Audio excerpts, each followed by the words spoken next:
Corona کے بعد دنیا میں جہاں دیگر تبدیلیاں وقوع پذیر ہوئیں، وہیں دین اسلام کے 5ویں اہم ترین رکن اور جسمانی و مالی عبادت حج پر بھی اس کے اثرات مرتب ہوئے۔ 2020 میں جب کورونا وبا عام ہوئی تو نہ صرف اسی سال بلکہ 2021 کا حج اور عمرہ بھی بیرونی زائرین کے لیے مکمل بند رہا۔ کورونا وبا کے اختتام کے بعد قدرت کی جانب سے خاص طور پر مسلمانان عالم کو یہ خوشخبری بھی ملی کہ 2022 میں حج کچھ پابندیوں اور محدود پیمانے پر انجام دینے کی اجازت دی گئی ہے۔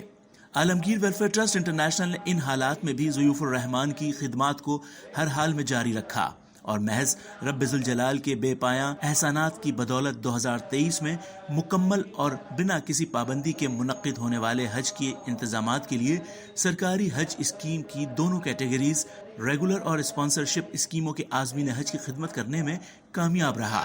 ہم چلنے کی عادت اپنائیں، تھوڑا سا آج سے شروع کر دیں گے جی، کیونکہ طواف بڑا ہو چکا ہے، طواف کو کرنا ایک بڑا مشکل کام ہوگا، تو لہٰذا چلنے کی عادت اپنائیں۔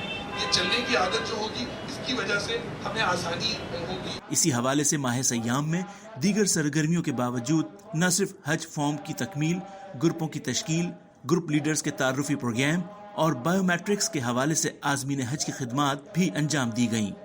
30 اپریل 2023 کو عازمین حج کی تربیت کا پہلا پروگرام عالمگیر مسجد میں منعقد ہوا تو عالمگیر ویلفیئر ٹرسٹ انٹرنیشنل کی جانب سے اس پروگرام کے تمام بیرونی انتظامات، جن میں صفائی، خواتین کے لیے محفوظ راستے اور پروگرام کی مجموعی سیکیورٹی کے انتظامات بھی کیے گئے۔ اسی حوالے سے تربیت کے لیے آنے والے عازمین حج نے عالمگیر ویلفیئر ٹرسٹ انٹرنیشنل کی خدمات کو سراہتے ہوئے کہا، اللہ تعالیٰ ان کو جزائے خیر دے عالمگیر ویلفیئر ٹرسٹ کو کہ وہ مختلف شعبوں میں عوام کی خدمت کر رہے ہیں، خاص طور سے یہ حج اور عمرے کا کام جو ہے اس کے اندر بہت ان کی خدمات ہیں۔ اللہ تعالیٰ ان کو جزائے خیر دے۔ میرا نام خالدہ ہے اور یہاں بہت اچھی تربیت دی گئی ہے، بہت دل کو سکون ملا، ساری معلومات ہوئیں، بہت اچھی طریقے سے انہوں نے آگاہی دی۔ عالمگیر کے لیے اللہ ان کو اور ترقی دے اور دن دگنی رات چوگنی ترقی کرے، اور اس سے زیادہ یہ جو کر رہے ہیں تربیت دے رہے ہیں، اللہ ان کو اس کی رضا کے لیے ان کو بہت سارا دے۔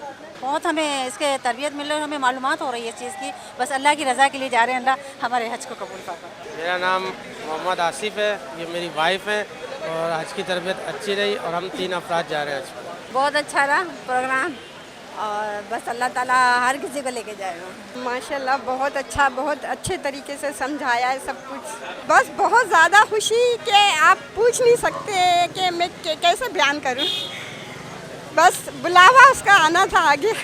تو ماشاءاللہ بہت اچھا تربیتی پروگرام رہا ہے اور اچھے سے گائیڈ کیا گیا ہے۔ عمرے کے بارے میں آج تو پہلا سیشن جو تھا وہ عمرے کے بارے میں تھا، نیکسٹ سیشن میں بتا رہے ہیں کہ وہ حج کے بارے میں بتائیں گے۔ کچھ دوستوں نے ہمارے کہا تھا جب میں حج کا پروگرام بنایا کہ آپ عالمگیر چلے جائیں تو وہاں سے آپ کو اچھی گائیڈ لائن بھی مل جائے گی اور ساری ہیلپ آؤٹ ہو جائے گی۔ حج تربیتی پروگراموں کی سیریز کا تیسرا پروگرام بالترتیب 7 اور 14 مئی کی اتوار کو منعقد ہوں گے، جبکہ اس کے بعد یک نشستی حج تربیت کے 2 علیحدہ پروگرامز 21 اور 28 مئی 2023 کی اتوار کے دن بھی منعقد کیے جائیں گے۔